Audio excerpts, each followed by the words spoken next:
வணக்கம். 9 வருடங்களுக்கு முன்னால் காவிரி நதிநீர் பிரச்சனையின் போது கர்நாடகாவில் தமிழர்கள் தாக்கப்பட்டார்கள்.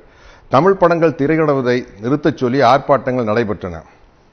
அதற்கு கண்டனம் தெரிவிக்கும் வகையில் தமிழ் திரையுலகின் சார்பில் நடைபெற்ற கண்டன கூட்டத்தில் பலரும் ஆவேசமாக பேசினார்கள். அவர்களில் நானும் ஒருவன். அதற்கு எதிர்வினையாக என்னுடைய கொடும்பாவி உருவ பொம்மைகள் கர்நாடகாவில் எரிக்கப்பட்டன. அதே வேளையில் கர்நாடகாவில் நடைபெற்ற ஆர்ப்பாட்டங்களில் கர்நாடகா திரைப்பட கலைஞர்களும் ஆவேசமாக பேசினார்கள். அப்படி நான் பேசிய போது என்னுடைய சில வார்த்தைகள் கன்னட மக்களின் மனதை புண்படுத்தியதாக அறிகிறேன். நான் கன்னட மக்களுக்கு எதிரானவன் அல்ல. அதற்கு உதாரணமே 35 வருடங்களாக என்னிடம் உதவியாளராக இருக்கும் திரு சேகர் என்பவரின் தாய்மொழி கன்னடம். கடந்த 9 வருடங்களில் பாகுபலி பாகம் 1 உட்பட நான் நடித்த சுமார் 30 திரைப்படங்கள் கர்நாடகாவில் வெளியாகியுள்ளன. எந்த பிரச்சனையும் எழவில்லை. சில கன்னட படங்களில் நடிக்கவும் என்னை அணுகினார்கள். நேரமின்மையால் நடிக்க இயலவில்லை. 9 வருடங்களுக்கு முன்னால் நடந்த அந்த கண்டன கூட்டத்தில் நான் பேசிய அந்த வீடியோ பதிவை யூடியூபில் பார்த்ததாலும் நான் பேசிய சில வார்த்தைகளால் கன்னட மக்களின் மனம் புண்படுவதாக அவர்கள் கருதுவதாலும் அந்த சில வார்த்தைகளுக்காக 9 வருடங்களுக்கு பிறகு நான் கன்னட மக்களிடம் என் மனப்பூர்வமான வருத்தத்தை தெரிவித்துக் கொள்கிறேன். எனக்கு ஆதரவாக குரல் கொடுக்கும் தமிழீழ உறவுகளுக்கும் தமிழக மக்களுக்கும் என் நலம் விரும்புபவர்களுக்கும் என் மீது வருத்தம் கொள்ள வேண்டாம் என்று கேட்டுக்கொள்கிறேன். அவர்களுக்கு ஒரு சிறிய விளக்கம்.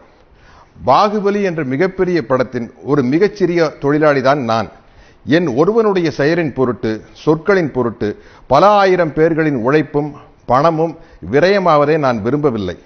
அது மட்டுமல்லாது கர்நாடக மாநிலத்திற்கு பாகுபலி 2ஆம் பாகத்தை வாங்கிய விநியோகஸ்தர்களும் திரையரங்கு உரிமையாளர்களும் பாதிக்கப்படாமல் பாதுகாக்கும் கூடுதல் பொறுப்பும் எனக்கு உள்ளது என்பதை தயவு செய்து புரிந்து கொள்ள வேண்டும் என்று கேட்டுக்கொள்கிறேன். அது இன்றைய ட்விட்டரில் இயக்குனர் திரு ராஜமௌழி அவர்கள் கூறிய விளக்கத்தின் மூலம் இன்றைய ட்விட்டர் பதிவில் ராஜமௌழி அவர்கள் கூறிய விளக்கத்தின் மூலமாக தெளிவாக தெரியும். ஆனாலும் இனிவரும் காலங்களில் தமிழீழ மக்களின் பிரச்சனையாக இருந்தாலும் சரி, காவிரி நதிநீர் பிரச்சனையாக இருந்தாலும் சரி, விவசாயிகள் பிரச்சனையாக இருந்தாலும் சரி, தமிழக மக்களின் நலம் சார்ந்த அனைத்து நியாயமான பிரச்சனைகளுக்கும் தொடர்ந்து குரல் கொடுத்து கொண்டுதான் இருப்பேன் என்பதை தெள்ளத் தெளிவாக கூறிக்கொள்கிறேன். இப்படி நான் கூறுவதால் இந்த சத்யராஜை வைத்து படம் எடுத்தால் எதிர்காலத்தில் தொல்லைகள் வரும் என்று கருதும் தயாரிப்பாளர்கள் தயவு செய்து இந்த சாதாரண சின்ன நடிகனை தங்கள் படங்களில் ஒப்பந்தம் செய்ய வேண்டாம், என்னால் நஷ்டமடைய வேண்டாம் என்று மிகவும் தாழ்மையுடன் கேட்டுக்கொள்கிறேன். ஏனென்றால் ஒரு நடிகனாக இருப்பதை விட இறப்பதை விட எந்தவிதமான மூட நம்பிக்கையும் இல்லாத ஒரு தமிழனாக இருப்பதும் இறப்பதும் தான் எனக்கு பெருமை, மகிழ்ச்சி.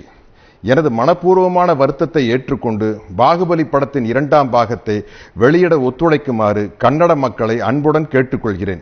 என் உணர்வுகளை புரிந்து கொண்டு எனக்கு உறுதுணையாக நின்ற தமிழீழ மக்கள், தமிழின உணர்வாளர்கள், தென்னிந்திய திரைப்பட நடிகர் சங்கம், தமிழ் திரைப்பட தயாரிப்பாளர் சங்கம், தமிழ் திரைப்பட இயக்குநர்கள் சங்கம், தென்னிந்திய திரைப்பட தொழிலாளர்கள் சங்கம், என் நலம் விரும்பிகள் அனைவருக்கும் நான் எனது மனமார்ந்த நன்றியை தெரிவித்துக் கொள்கிறேன்.